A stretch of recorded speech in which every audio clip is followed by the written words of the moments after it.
자, 오늘 고린도후서 2장 5절부터 17절까지 내용을 제가 쭉 한번 살펴보려고 합니다.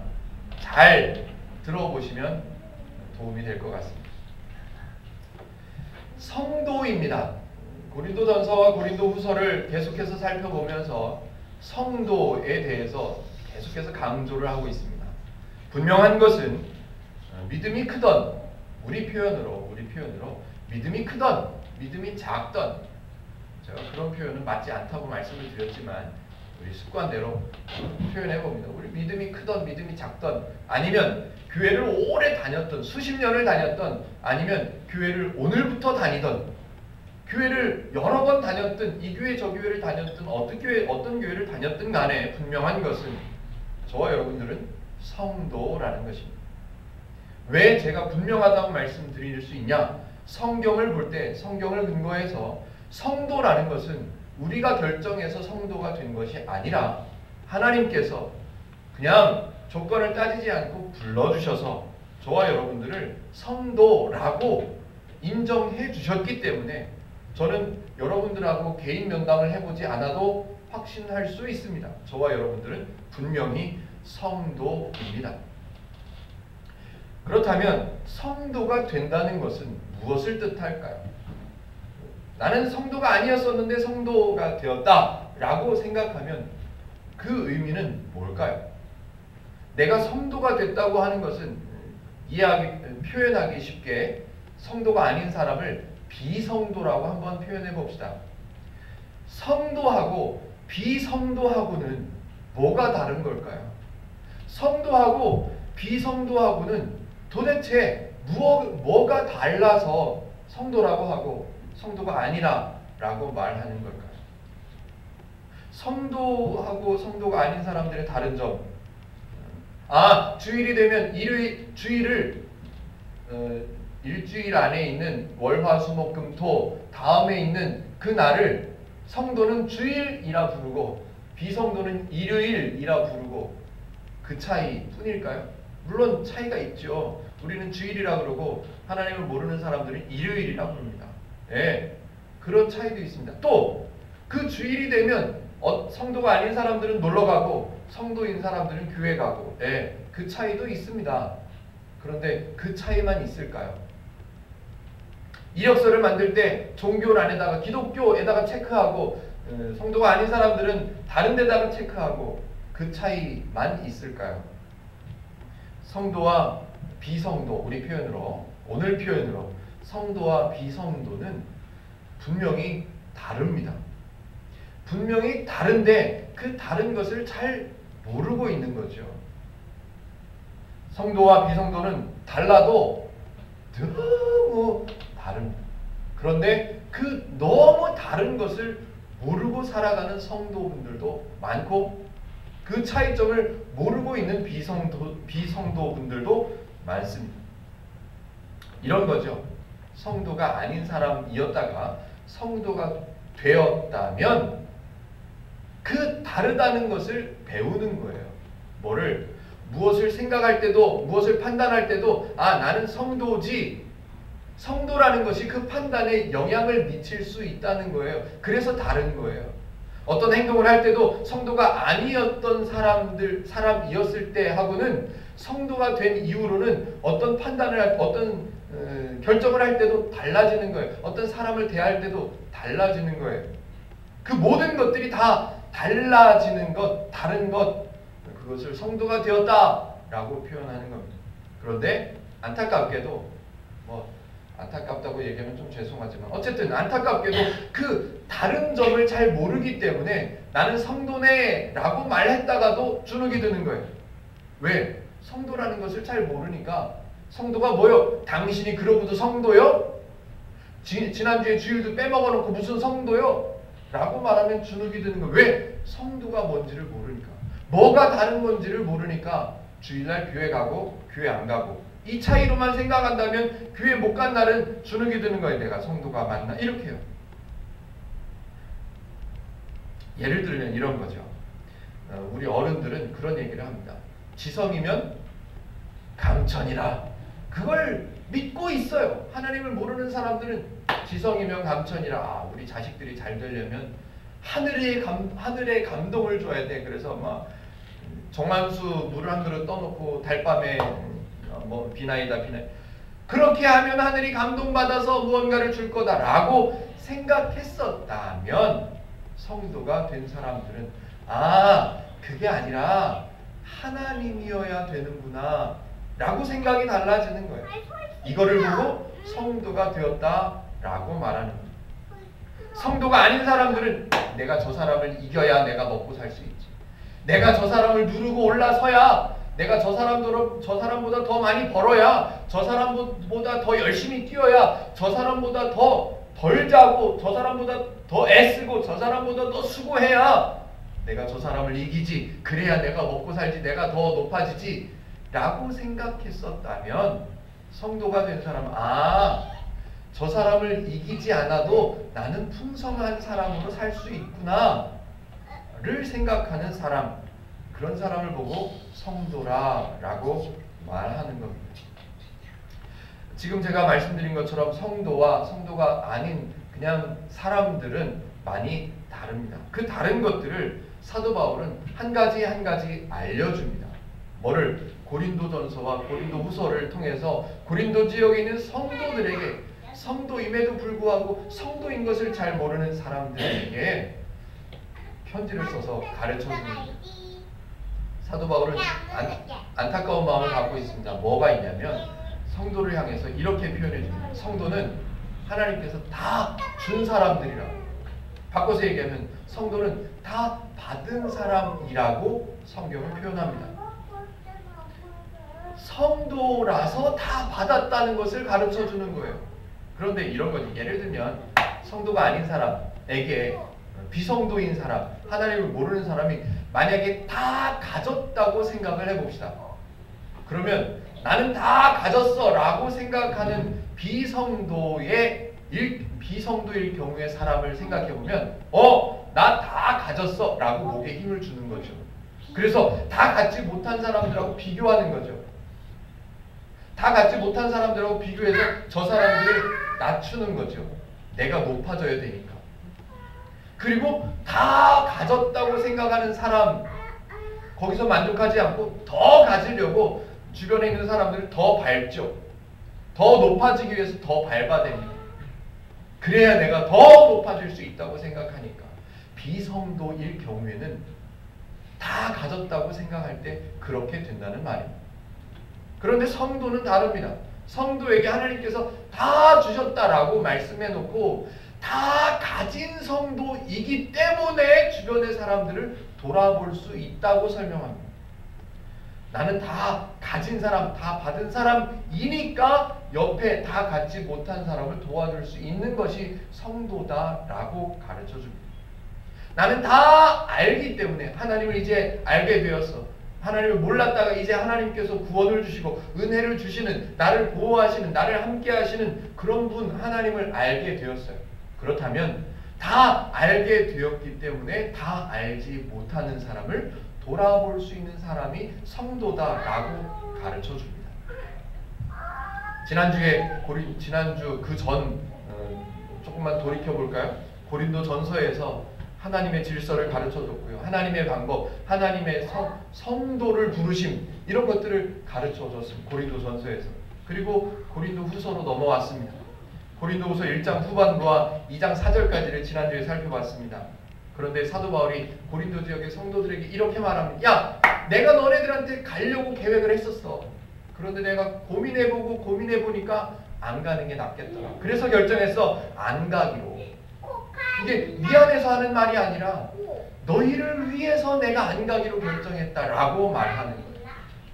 2장 1절 제가 한번 읽어볼게요. 2장 1절입니다. 지난주에 살펴봤던 내용인데요. 내가 다시는 너희에게 근심 중에 나아가지 아니하기로 스스로 결심하였노니. 걱정하고 근심하고 고민해서 내린 결론이 뭐냐면 내가 가기로 결정했던 고린도 지역에 안 가는 거로 결정하는 거였어요. 이게 가기 싫어서가 아니라 난 마음이 바뀌었어 이런 뜻이 아니라 내가 너희를 생각할 때 안 가는 게 낫겠다. 고린도 지역에 왜 가야 된다 그랬습니까? 사도 바울에 대한 오해를 풀어야 할 일들이 있다고 그랬습니다. 사도 바울을 오해하고 있는 사람들이, 성도들이 많아서 그 사람들에게 오해를 풀어야만 했습니다. 그런데 사도 바울이 아무리 생각해봐도 내가 가서 오해를 풀어내는 행위 때문에 그 오해했던 사람들이 받을 마음의 상처를 생각할 때 안 가는 게 낫겠다. 왜? 그들이 상처받지 않게 되는 것이 더 중요하니까. 그런 얘기를 하면서 사도 바울은 하나님의 기준과 하나님의 판단, 하나님의 방법들을 설명해 주고 있었습니다. 1장 12절에 보니까 자랑에 대해서 또 이야기합니다. 1장 12절을 제가 한 번 더 읽어보겠습니다. 우리가 세상에서 특별히 너희에 대하여 하나님의 거룩함과 진실함으로 행하되 육체의 지혜로 하지 아니하고 하나님의 은혜로 행함은 우리 양심이 증언하는 바니 이것이 우리의 자랑이라. 지난주에 설교 제목이 우리의 자랑이라 였습니다. 사도 바울이 자랑할 게 많은 사람입니다. 교육도 많이 받았고요. 그 당시에는 우리나라 사람들은 미국의 시민권 받는 걸 굉장히 중요하게 생각하죠. 논산에 사는 사람들은 별로 신경 안 쓰고 있을지 모르지만 이게 자녀들을 미국에 공부하러 보내고 싶거나 이 돈이 좀 있는 사람들은 미국의 시민권 하나 받는 것을 굉장한 특권으로 생각합니다. 그래서 이 소문들이 많습니다. 미국에 건너가는 방법, 미국 비자를 잘 받을 수 있는 방법, 이거요 소문이 얼마나 많은지 모릅니다. 근데 제가 직접 해보니까요 그 소문들 다 필요 없더라고요. 하여튼 미국 시민권을 받는다는 것이 특혜라고 생각하는 것처럼 이 시대에도 로마 시민권을 갖고 있었다는 것은 굉장한 자랑거리입니다. 사도 바울이 그런 사람이에요. 로마 시민권을 갖고 있었고요. 교육을 너무너무 많이 받아가지고 똑똑했고요. 물론 외모는 저보다 못났다고 얘기하는지 어쨌든 자랑거리가 많은 사람이었어요. 그런데 사도 바울이 자랑을 이야기하는데 절대로 전혀 한 군데도 내가 얼마나 많이 배웠는 줄 아냐? 내가 로마 시민권이 있어 라고 자랑한 적이 없습니다. 그런데 딱 하나 자랑합니다. 성경을 통해서요. 뭐를 자랑해요? 내가 하나님의 거룩함으로 행하는 사람이야. 내가 하나님의 진실함으로 행하는 거야. 내가 너희들을 생각할 때 하나님께서 주신 은혜로 행동하는 사람이야. 이게 자랑이다 라고 말합니다. 사도 바울은 하나님의 거룩함, 하나님의 진실함, 하나님께서 주신 은혜로 행하고 있다는 것을 강조합니다. 그리고 하나님의 기준, 하나님의 방법으로, 하나님의 은혜로 행하고 있는 자신의 모습을 설명합니다. 왜? 자신의 모습을 가르쳐 설명함으로 인해서 그들도, 고린도 지역에 있는 성도들, 너희도 이런 성도야 라는 것을 가르쳐 주려고. 이제 오늘 본문을 한번 살펴보도록 하겠습니다. 지금 서론으로 말씀드렸던 내용을 잘 한번 기억해 보죠. 성도라는 것이 뭔가? 그 성도를 설명하는데 사도 바울이 자기 자신의 지금 행동, 자기 자신의 판단, 자기 자신의 생각들을 설명하면서 성도는 이렇게 생각하는 사람이야 라는 것을 가르쳐 주는 거라고요. 한 번 더 설명합니다. 2장 5절을 같이 한번 읽어보실게요. 2장 5절입니다. 같이 한번 읽어보십니다. 시작! 근심하게 한 자가 있었을지라도 나를 근심하게 한 것이 아니요 어느 정도 너희 모두를 근심하게 한 것이니 어느 정도라 함은 내가 너무 지나치게 말하지 아니하려 함이라. 제가 6절 7절도 이어서 읽어보겠습니다. 이러한 사람은 많은 사람에게서 벌받는 것이 마땅하도다. 그런즉 너희는 차라리 그를 용서하고 위로할 것이니 그가 너무 많은 근심에 잠길까 두려워하노라. 이게 무슨 말이냐면요, 쉽게 얘기하면 이런 거예요. 사도 바울이 나 때문에 다시요 이렇게 생각한다는 거예요. 뭐라고 생각하냐면 나를 오해했던 사람들, 나를 욕하고 나를 손가락질했던 사람들, 나를 근심하게 했던 사람들, 나를 근심하게 만든 그 사람들이 근심하게 될까봐 나는 근심이다. 이렇게 말하는 거예요. 다시요. 나를 근심하게 만든 그 사람들이 근심하는데 그 사람들이 근심하는 것을 내가 오히려 풀려고 해소하려고 노력하려고 행동을 하면 그 사람들이 오히려 나 때문에 근심할까봐 나는 그걸 먼저 생각한다는 거예요. 이해가 되십니까? 옛날 사도 바울, 그러니까 스스로 그리스도인이라고는 생각했지만 성경에서 말하는 성도이기 이전의 사도 바울은요, 이렇게 생각하지 않았습니다. 자기 자신의 기준에 안 맞으면 전부 다 잡아다가 매질하고 때리고 감옥에 가두고 그렇게 했던 사람이에요. 이 바울이라는 사람이. 그런데 사도 바울이 성도가 되었어요. 바울이 성도가 된 이후에 하나님을 알게 되고 하나님을 배우고 하나님의 가치관, 하나님의 방법, 하나님의 은혜를 배우고 난 성도가 된 이후로는 바울의 기준이 달라진 거예요. 자기 기준에 안 맞는 사람들은 때리고 옥에 가두고 막 매질하고 그래야 맞다고 생각했던 사람이 이렇게 표현하는 거예요. 나를 근심하게 만들었던 그 사람들이 근심하게 될까봐 나는 그게 근심이다. 그 내용이 5절, 6절, 7절에 써 있는 거예요. 성도가 된다는 것은 이런 겁니다. 기준이 달라지는 거예요. 판단하는 기준이 바뀌는 거예요. 11절로 가보겠습니다. 11절을 잘 이해하시면 그 뒤에 있는 내용들이 그냥 이해될 수 있습니다. 같이 한번 읽어보실까요? 11절요. 시작! 사탄에게 속지 않게 하려 합니다. 이는 우리로 사탄에게 속지 않게 하려 합니다. 제가 좀 전에 말씀드렸죠. 사도 바울이 자랑거리가 많은 사람입니다. 그런데 아무것도 자랑하지 않고 딱 하나만 자랑했어요. 나는 하나님의 거룩함, 하나님의 진실됨, 하나님께서 주신 은혜로만 행해. 그것이 너희를 위한 거야 라는 얘기만 쭉 합니다.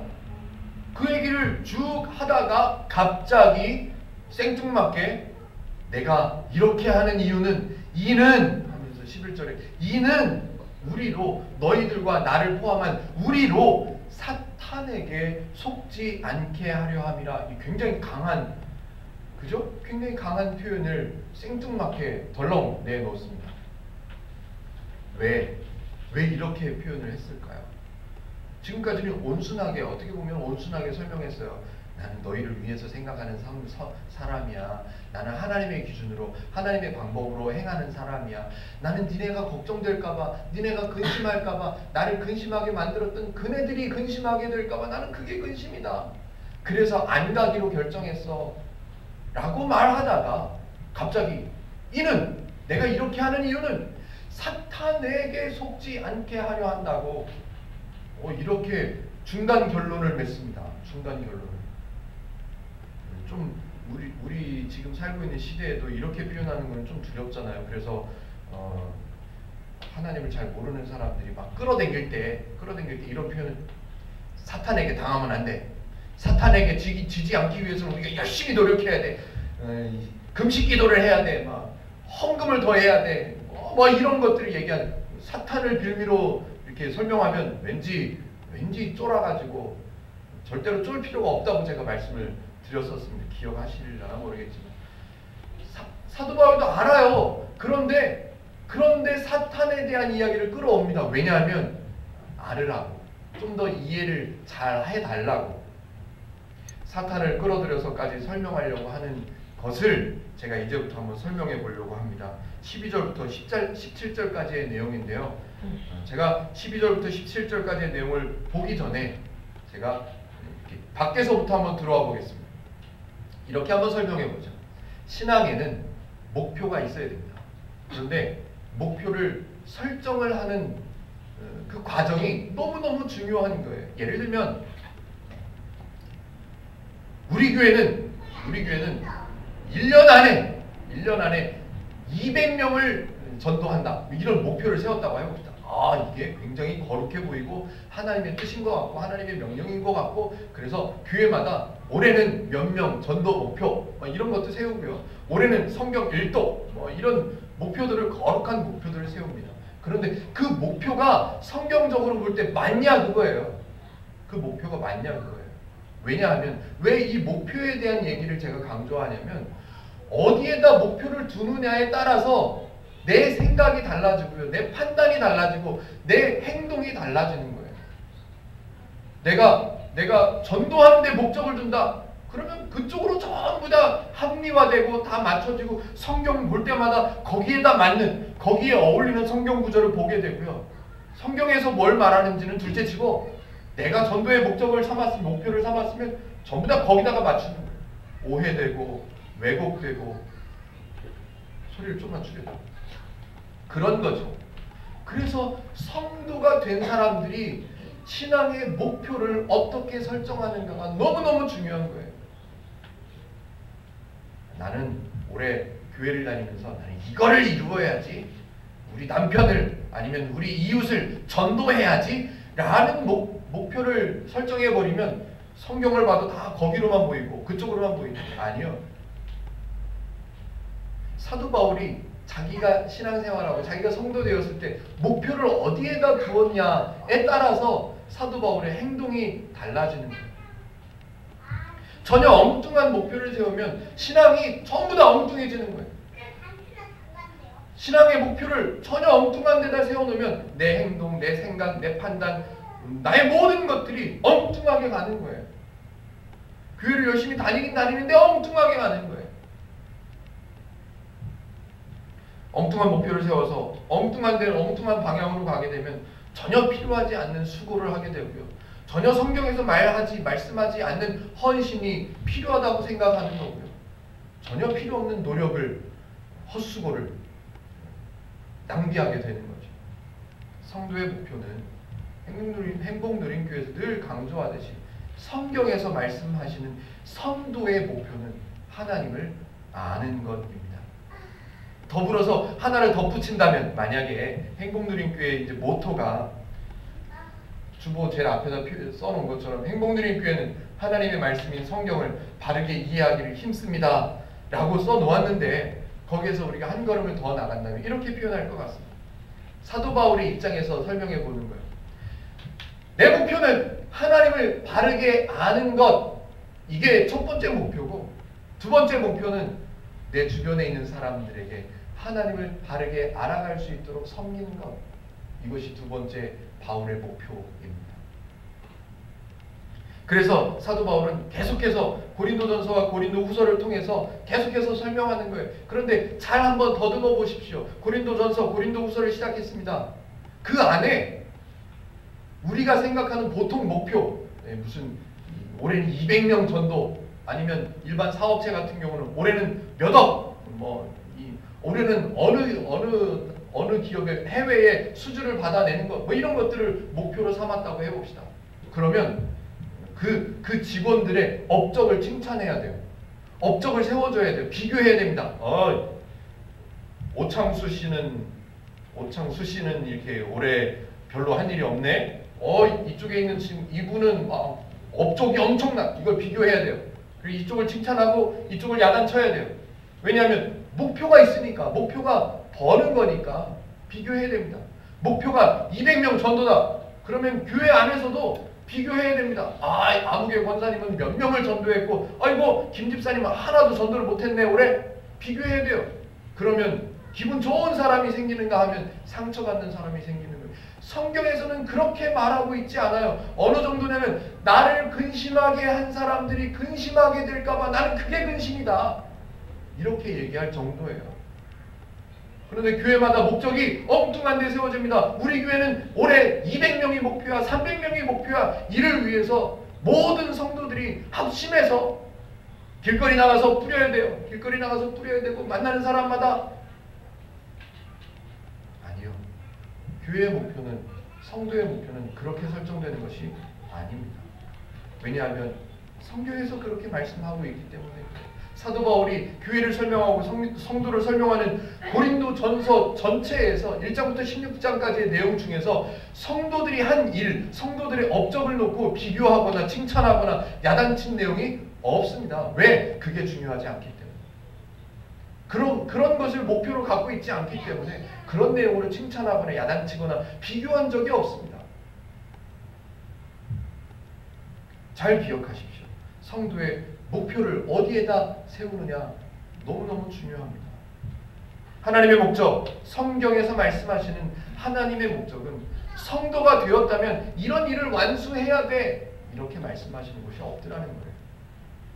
네가 이제 성도가 되었으면 네 가족을 전도해야지, 이렇게 말씀하시는 것이 없더라는 얘기예요. 네가 성도가 되었으면 이웃들에게 때를 얻든지 못 얻든지 그리스도를 주라 증거해야지. 성경 구절은 또 오묘하게 잘 찾아내요. 그런 숙제를 내신 적이 없단 말이에요. 성경에서 계속해서 말씀하십니다. 하나님을 알아라. 하나님을 배워라. 나를 좀 알아라. 내가 함께하고 있다는 것을 좀 깨달아라. 그걸 알려주기 위해서 온갖 수단과 방법을 다 동원하십니다. 하나님의 목적이 만약에 업적, 성도가 어떤 일을 완수하는 것, 그런 것이었다면 저와 여러분들은 지금 직장이고 뭐고 다 팽개치고 하나님의 일이라고 생각하는 것들을 해내야 돼요. 그런데 하나님은 그렇게 말씀하신 적도 없고 그런 생각을 가지시는 분도 아니고 그렇지 않다는 것을 누차 계속해서 강조하고 계시다는 말이에요. 그런데 우리는 지금 이 시대에 우리는 사고방식을 어디에서 배웠냐면 세상에서 배웠어요. 세상에서 배워서 그걸 그대로 교회로 가지고 왔어요. 그래서 교회 안에도 업적을 비교합니다. 김 집사님이 올해 10명을 전도했대. 이거는 뭐 박 집사님은 뭐 어떻게 한 명도 전도를, 성경이나 읽었어? 기도에도 참석 못했네? 지난주에 예배 빼먹었지? 이런 데로 가는 거예요. 아니요. 그게 성도가 아니라. 그러면서 사도 바울이 이제 하나를 더 설명합니다. 소개하는 거예요. 내가 어떻게 행하고 있는지를 설명합니다. 이 앞에는 뭘 자기 행동을 어떻게 설명했냐면, 내가 고린도 너네들한테 안 갔어. 왜 안 갔는 줄 아냐? 나를 근심하게 한 사람들이 오히려 근심하게 될까봐 나는 그걸 근심 삼아서 안 가는 게 그들에게 좋겠다라고 생각해서 안 갔다고 말합니다. 이게 하나님의 기준이라고 설명하는 거예요. 그리고 하나를 더 설명합니다. 뭐라고요? 사탄에게 속지 않으려고 나는 이렇게 행하고 있다라고요. 좀 냉정하게 표현하면 이런 거예요. 업적을 비유하게 되고 업적을 완수하는 일을 목표로 삼는 일이 있다면 그것이 바로 사탄에게 속는 거야 라고요. 내가 성도가 돼서 뭐를 이룰까? 내가 성도가 돼서 뭐를 할까? 이런 데다 목적을 삼는다면 그것을 보고 사도 바울은 그게 사탄에게 속는 거야 라고 가르쳐 주는 거죠. 내가 교회를 10년을 내가 이제 교회를 다니기를 시작했으니까 10년 안에 나는 방언을 얻어내야지. 이렇게 목적을 삼으면 안 된다는 거예요. 정확하게 말하고 냉정하게 말하면 그걸 보고 사탄에게 속는 거야 라고 사도 바울이 가르쳐 준다고요. 근데 우리는 그런 게 얼마나 많았습니까? 너무너무 많았죠. 이해를 돕기 위해서 예를 하나 들어보죠. 우리 교회 행복누림교회 아무개 집사님이 누구를 예를 들어야 좋을까요? 저를 예를 듭시다. 다른 분들 예를 들었다가 괜히 상처받으면 안 되니까. 이승호라는 성도가 주중에 교회 와가지고 교회를 청소했습니다.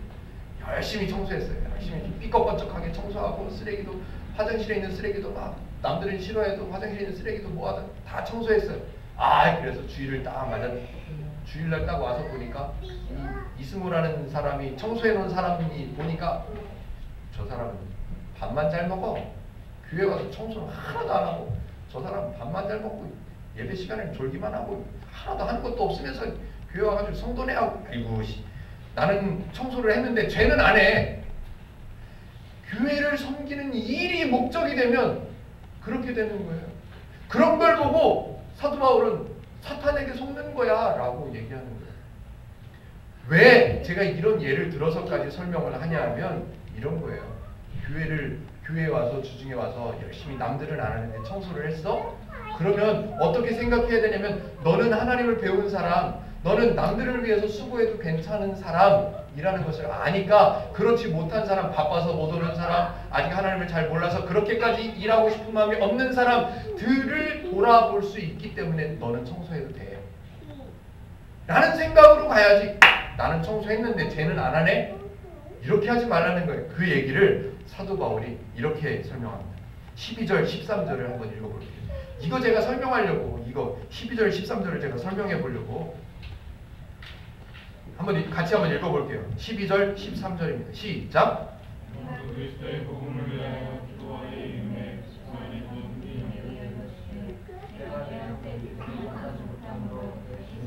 하지 못하여 그들을 작별하고 마게도냐로 가노라.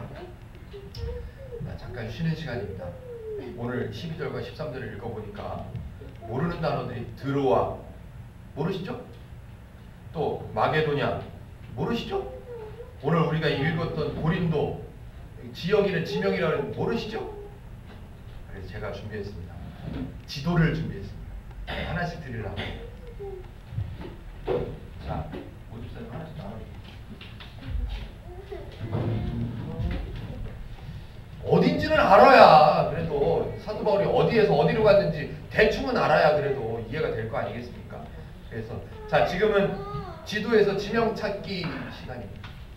오늘 본문에 나오는 드로아도 찾아보시고 펜을 가지고 표시를 하세요. 드로아도 찾아보시고 마게도냐도 찾아보시고 고린도도 찾아보시고 한번 찾아보시기 바랍니다.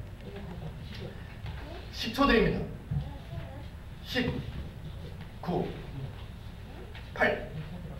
지도가 좀 옛날 지도라서 글자가 좀 잘 안 보일 수도 있고 합니다. 마게도냐, 이거 빨간 글씨로 고딕체로 크게 써 있습니다. 찾으셨습니까? 마게도냐 표시해 놓으세요. 마게도냐 지역이 넓은 지명입니다. 이게 넓은 지명.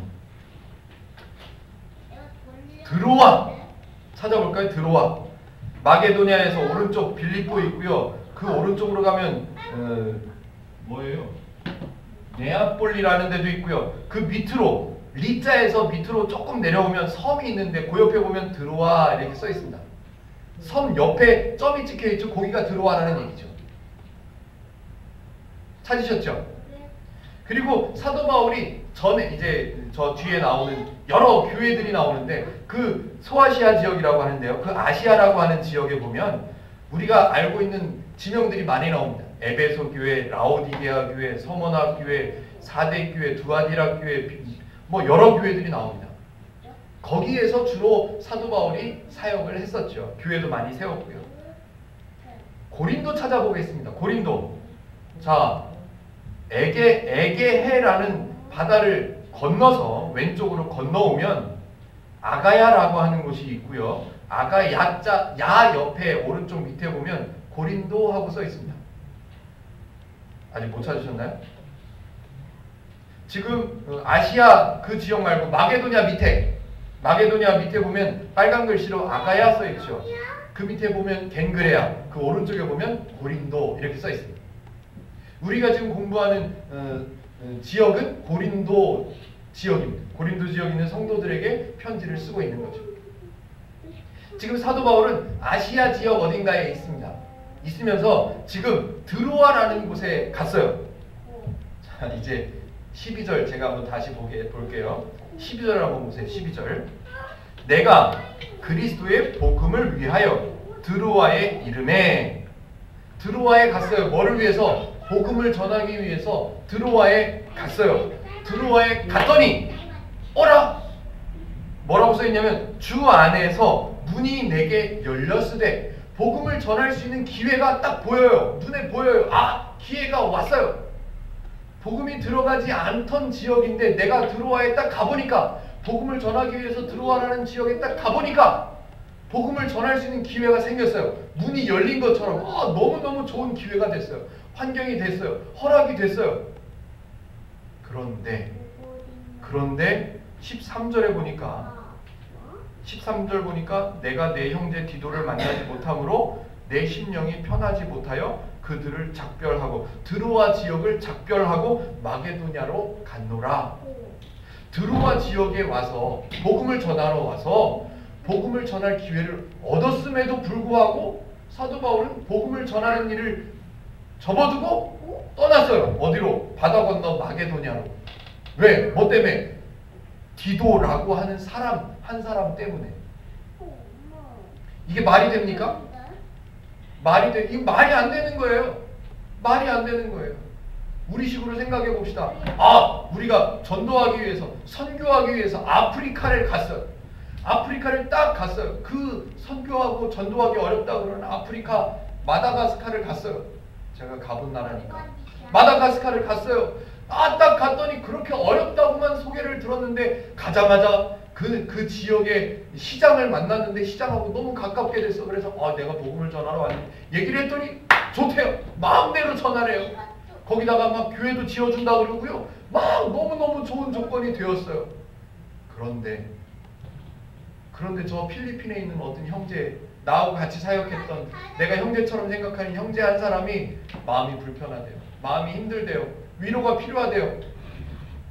그러면 우리는 어떻게 생각해요? 대를 위해서는 소가 희생돼야지. 괜찮아. 너는 견뎌. 나는 안 가도 여기서 이 과업을 완수해야 되니까 나는 안 갈 거야. 너는 거기서 견뎌. 라고 말하고 안 가고 여기서 주어진 이 기회를 활용해야 맞지요. 그런데 사도 바울은 안 그러더란 말이에요. 내가 드로아라는 지역에 갔더니 복음을 전하러 갔더니 문이 열렸어. 문이 열렸어요. 너무너무 좋은 기회가 생겼어. 그런데 내 형제 디도를 생각해 보니까 내가 없으면 안 될 사람, 내가 가서 만나주고 내가 위로해 줘야 될 사람이에요. 근데 그 사람이 마게도냐에 살아요. 마게도냐에 있어요. 그 기회를, 복음을 전하러 온 사람이 복음을 전할 그 기회를 다 접어놓고 작별하고, 사도 바울의 표현대로 작별하고 마게도냐로 가는 거예요. 왜 사도 바울이 이랬을까요? 사도 바울은 하나님을 알아요. 다시요, 제가 이제 설명해 볼게요. 사도 바울의 목적이 복음을 전하는 일이다. 이게 목적으로 삼았다면, 사도 바울의 신앙의 목적이 복음을 전하는 거다 라고 생각을 했다면, 디도는 무슨 디도야, 너 견뎌. 그냥 거기서, 나는 여기서 일을 해야 돼, 이랬을 거예요. 사도 바울은 그러지 않았어요. 왜? 사도 바울의 목적은 성도를 세우는 일이고, 근데 이걸 비교해야죠. 한번 봅시다. 한번 잘 생각해 보세요. 드로아라는 지역에 복음을 전하는 일, 디도 한 사람을 위로하는 일, 둘 중에 어떤 게 더 중요합니까? 여러분 같으면 어떤 걸 선택하시겠습니까? 저 같으면 여기를 선택할 것 같아요. 한 지역을 복음화할 수 있다는데, 한 지역을 얼마나 중요한 일이라고 생각됩니까? 많은 사도 바울은 이렇게 생각하는 거예요. 어떻게 해요? 복음을 전하는 일, 이 일은 하나님의 일이라고 생각하고 자기 자신이 쓰여지고 있다는 것이 너무너무 기쁘다고 말했습니다. 기억나시나요? 나는 이 복음의 참여함이, 나는 이게 기쁨이다, 이게 상급이다 라고 얘기했었습니다. 사도 바울이 이런 생각을 갖고 있습니다. 하나님의 일은 내가 하는 게 아니라 누가 한다? 하나님이 한다. 냉정하게 따져봅시다. 내가 이승호라는 사람이 드로아라는 지역에 갔는데 너무너무 좋아. 복음 전하기가 너무너무 좋아. 근데 이쪽에 디도라는 한 형제가 너무너무 아파하고 있어요. 저 같으면 이쪽을 선택할 거예요. 왜냐하면 내가 해야 될 일이라고 생각하니까. 이 일은, 나에게 이런 기회가 왔으니까 내가 할 일이지. 내가 안 하면 누가 하랴. 내가 해야 되는 일이지. 하나님의 일인데 이 귀한 하나님의 일을 내가 해야지 라고 생각하는 거예요. 저 같은 사람은. 사도 바울은요, 뭐를 생각하냐면 하나님이 하나님의 일을 하신다예요. 하나님의 일은 하나님께서 하시기 때문에 내가 그 일을 하고 안 하고는, 내가 그 일을 완수하고 안 하고는 중요한 게 아니라는 거예요. 저와 여러분들이 좀 믿었으면 좋겠어요. 하나님이요, 하나님이세요. 하나님이요, 어떻게, 하나님이요, 하나님이세요. 겨우 나 같은 사람 한 사람이 그 일을 완수하니 안 하니에 목매실 만한 분이 아니세요. 너 아니면 내가 다른 사람 데리고 할게. 걱정을 하들 말어. 하나님이세요. 하나님이세요. 사도 바울은 그걸 아는 거예요. 왜? 자기 자신을 볼 때 자기 자신이 능력이 있어서 복음을 전하는 능력이 있어서 복음을 전하는 사람이 아니라는 것을 누가 자기 자신이 볼 때 제일 잘 알아요. 이승호 목사는 행복누림교회를 세워갈 만한 능력이 없다는 것을 누가 제일 잘 알까요? 네, 제가 제일 잘 압니다. 행복누림교회를 이끌어갈 수 있을 만한 똑똑함이 이승호 목사에게 없다는 것을 제가 제일 잘 압니다. 그런데 제가 왜 이 일을 하고 있을까요? 저는 적어도 이걸 압니다. 행복누림교회를 하나님의 말씀을 바르게 이해하는 일로 세워가는 일은 하나님의 일. 저는 그 일에 쓰임을 받고 있는 사람. 이승우가 아니더라도 그 누가 오더라도 하나님께서 하시기 때문에 돼요. 그런데 거기에 제가 쓰임을 받고 있다는 것이 저는 감사한 거고, 이 일은 누가 하신다? 하나님이 하신다 라는 것을 저는 압니다. 그래서 닥달하지 않습니다. 제가 막 이번 주에 누가 안 왔어, 이거 어떡하나, 이 사람이 조바심이 있긴 있죠. 이번 주에 안 오면 다음 주에도 안 오고 계속 안 오면 어떡하나, 이런 생각을 가져야 맞지 않습니까? 적어도 한 교회 목사가 됐으면 그 마음을 안 가지려고 애를 씁니다. 왜요? 그 사람이 성도가 되어가는 것은 내가 할 일이 아니라 하나님이 할 일이니까요. 사도 바울은 지금 그걸 가르쳐주고 있는 거예요. 드로아는 한 지역을 복음화하러 갔는데 기회가 왔어요. 환경이 너무 좋아요. 문이 열렸어요. 그럼에도 불구하고 사도 바울은 그걸 접어놓고 한 사람을 위로하러 갈 수 있었던 거예요. 왜냐하면 이 일은 내가 아니더라도 하나님이 하시니까. 그래서 14절부터 그 뒤에는 감사한 내용이 나와요. 내가 이렇게 할 수 있는, 내가 이 지역을 포기라고 그러면 좀 그렇죠. 이 지역을 작별하고 내가 마게도냐라고 갈 수 있는 것, 나는 이게 너무너무 감사해. 이럴 수 있다는 것이 너무너무 감사해. 왜요? 하나님을 아니까요. 성도가 된다는 것은 교회의 어떤 행복누림교회 성도가 되었다는 것은 행복누림교회 내가 큰 도움이 돼야지, 행복누림교회 내가 걸찍하게 하나 기둥이 돼야지, 행복누림교회 내가 이름을 남겨야, 아니요. 그런 걸 목표로 삼지 마십시오.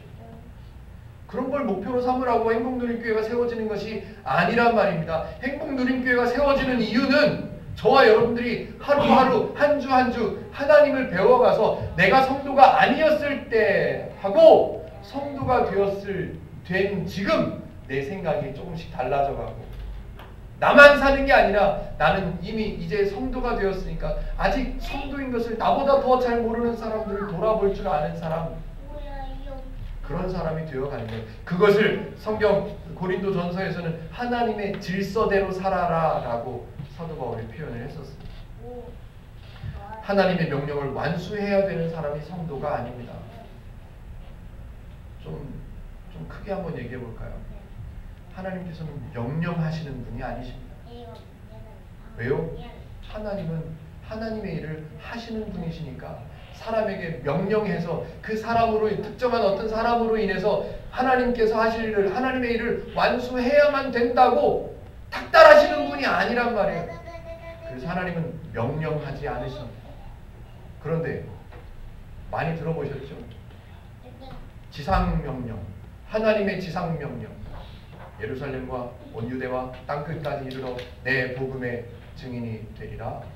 이걸 지상명령이라고 생각하고, 이 명령을 완수하기 위해서 교회마다 전도팀을 만들고요, 전도단을 만들고 전도훈련 과정을 만듭니다. 왜? 길거리 나가서 사람들을 만날 때는 어떻게 해야 되고, 이런 것들을 열심히 가르칩니다. 교회는 그런 기술을 가르치는 것이 아니라 하나님을 가르치는 것입니다. 교회는 하나님을 가르치는 곳이어야 맞아요. 왜? 그 일들은 하나님께서 하실 거예요.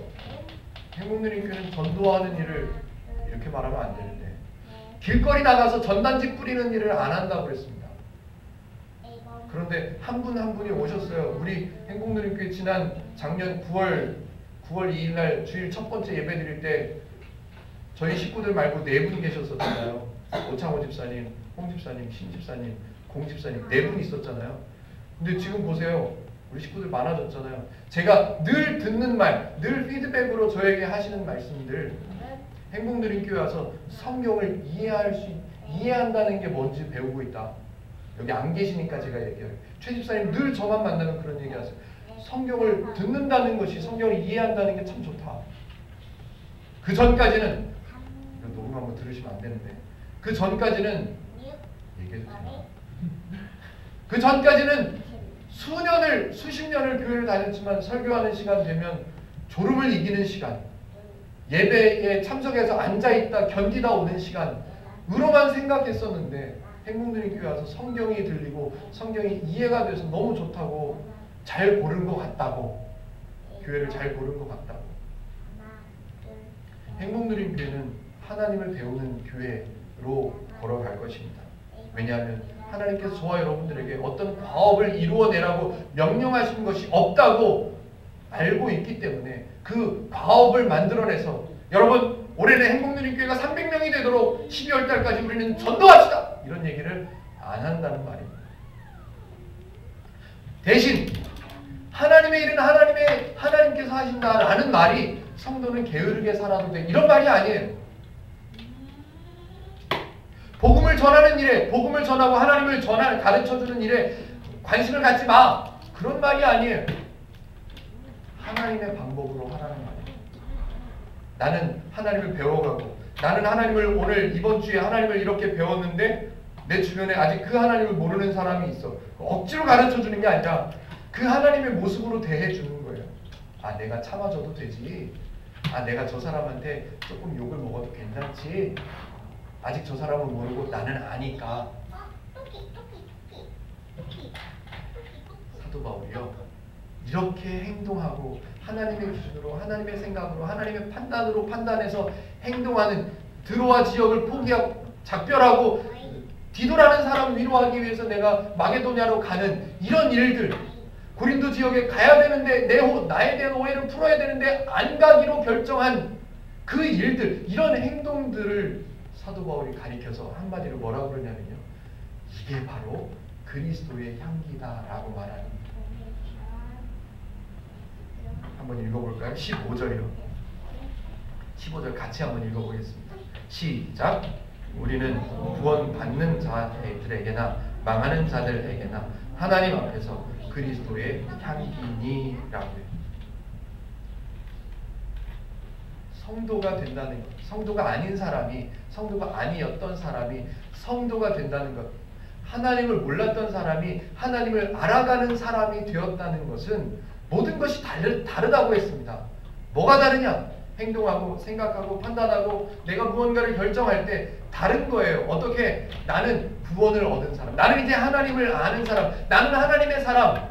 그렇기 때문에 하나님의 일은 하나님께서 하실 것이고, 나는 어떤 일을 하면 되냐 하면 하나님의 기준을 배우고 하나님의 질서를 배우고 하나님께서 주신 은혜가 뭔가를 하나하나 배워가면서 그 은혜를 소유한 사람이기 때문에 옆에 부족한 사람, 연약한 사람, 그 사람들을 돌아볼 수 있는 그런 사람으로 살아가는 것, 그게 저와 여러분들의 살아갈 방법이라고 성경은 가르쳐 주는 겁니다. 하나님의 마음과 하나님의 마음, 하나님의 가치관, 하나님의 방법을 담아 놓은 곳이 성경책입니다. 그런데 안타깝게도 이 하나님의 뜻을 담아 놓은 성경을 전하는데 여기다가 막 뭐를 붙여요. 사람의 생각들을 막 갖다 붙여요. 순수하게 하나님의 뜻을 가르쳐줘야, 하나님을 가르쳐줘야 맞는 이 성경을 가지고 전하면서 자기 목적을 첨부해요. 막 섞어요. 이걸 섞고 저걸 섞고, 때로는 유명한 사람도 집어넣고요, 때로는 부자가 된 사람도 집어넣고요, 때로는 11조를 잘해서 성공한 사람도 집어넣고요. 너무너무 많은 걸 섞어버렸어요. 사도 바울이 이렇게 말합니다. 17절을 제가 한번 읽어볼게요. 우리는 수많은 사람들처럼 하나님의 말씀을 혼잡하게 하지 아니하고, 하나님의 말씀을 혼잡하게 하는 사람들이 얼마나 많냐는 거예요. 성도가 되었다고, 교회가 되었다고 말하면서 하나님을 가르치지는 않고 그 잡다한 것들을 얼마나 많이 혼잡하게 만들어 놨냐는 말이에요. 저는 이 17절을 읽으면서 얼마나 찔렸는지 몰라요. 제가 전에 그랬었으니까요. 우리는 수많은 사람들처럼 하나님의 말씀을 혼잡하게 하지 아니하고 곧 순전함으로 하나님께 받은 것 같이 하나님 앞에서와 그리스도 안에서 말하노라. 하나님께 받은 것, 이 성경, 하나님께서 주신 것만 나는 말하고 싶다, 그 얘기예요. 여기다가 하나님의 말씀에다가 다른 거 막 섞어가지고 그럴싸하게 막 감동스럽게 눈물 나게 막 까르르 넘어지게 그렇게 섞어가지고 하지 않고, 우리는 지금 복음을 전하고 있는 나, 그리고 함께 사역하는 디도, 함께 사역하는 디모데, 우리는 혼잡하게 안 할 거다. 하나님의 순전한 하나님의 말씀만 나는 전할 거야. 이게 뭐냐면 그리스도의 향기다 라고 말합니다. 저와 여러분들이 성도가 되셨습니다. 성도인 사람들은 이걸 좀 가지십시오. 하나님의 말씀이면 충분합니다. 하나님의 말씀이면, 하나님의 기준이면, 하나님의 방법이면, 하나님의 생각이면, 하나님의 마음이면 우리가 풍성하게 살아가고 행복하게 살아가고 넉넉하게 살아가고 살만한 세상이 되도록 만들어가는데 충분합니다. 근데 왜 거기다가 엉뚱한 목표들을 만들어냅니까? 엉뚱한 목표들을 만들어내니까 사람들이 서로 비교가 되고, 비교가 되니까 한 사람은 올라가고 한 사람은 떨어지고, 한 사람은 기뻐하고 한 사람은 아파하고. 성도인 저와 여러분들이 가져야 하는 신앙의 목표는 다른 거 아무것도 없습니다. 첫 번째, 하나님을 바르게 깊이 더 많이 알아가는 것. 그래서 하나님의 방법, 하나님의 기준, 하나님의 생각이 내 안에 익숙해지는 것. 그래서 아직 나만큼 하나님을 잘 배우지 못한 사람들이 옆에 있다면 그 사람들을 돌아봐 주는 것. 그게 저와 여러분들의 목표입니다. 교회를 성장시키기 위해서, 교회를 많아지게, 교회 건물을 위해서 헌금하라고요? 아니요. 행복누림교회 헌금에 대한 가치관 그렇지 않습니다. 행복누림께서 헌금하시면 우리 성도분들이 말씀을 미리 공부해서 가르치는 부족한 목사가 생활할 수 있고, 우리 성도분들이 풍성해질 수 있는데 사용됩니다. 지금 고민하고 있습니다. 계속 제가 상의하고 있는데요. 한 사람 한 사람 물어보고 있는데요. 우리 교회 식구들이 원하면 탁구대 놀 수 있어요. 탁구 치기를 좋아하는 사람, 배우고 싶어하는 사람들이 한두 명이 저한테 얘기를 하셔서 물어보고 있습니다. 탁구대 놀까? 탁구대 놀면 어떻겠냐? 탁구대 놀면 우리에게 좋을까? 물어봅니다. 그래서 여러분들이 헌금하시면 우리 성도분들의 기쁨을 위해서 탁구대 놀 수 있는 거예요. 헌금은 그렇게 쓰여지는 겁니다. 헌금을 얼만큼을 해야 돼? 그래야 은혜를 받아? 그렇게 말하지 않습니다. 교회 청소를 해야 돼. 왜요? 교회를 청소해야 복 받으니까? 아니요. 그렇지 않습니다. 나는 이미 복을 받은 사람이니까 아직 복을 잘 모르는 사람들을 위해 내가 청소해야지. 내가. 나는 그래도 되는 사람. 이래서 청소하는 거예요. 행복누림교회는 목표를 분명히 할 겁니다. 그래서 주보에다가 써놨습니다. 하나님의 말씀인 성경을 바르게 이해하기를 힘쓰자고. 아까 우리 진근이 형제가 기도해 줬는데요. 참 고맙습니다. 저도 사람이기 때문에 이게 욕심이 생기죠. 헌금을 좀 더 많이 하게 좀 했으면, 그 헌금으로 좀 교회 뭐 좀 샀으면, 이런 욕심이 왜 없겠습니까? 다른 교회 다니는 사람도 어떻게 좀 끌어들여가지고 우리 교회 식구들이 많아지게 좀 했으면 왜 안 생기겠습니까? 그렇지만 여기에 맞춰진 이 초점을 놓치지 않으려고, 여러분들은 잘 몰라도 저 나름대로는 무던히 애를 씁니다. 애를 써요. 여기에서 벗어나지 않으려고, 흔들리지 않으려고.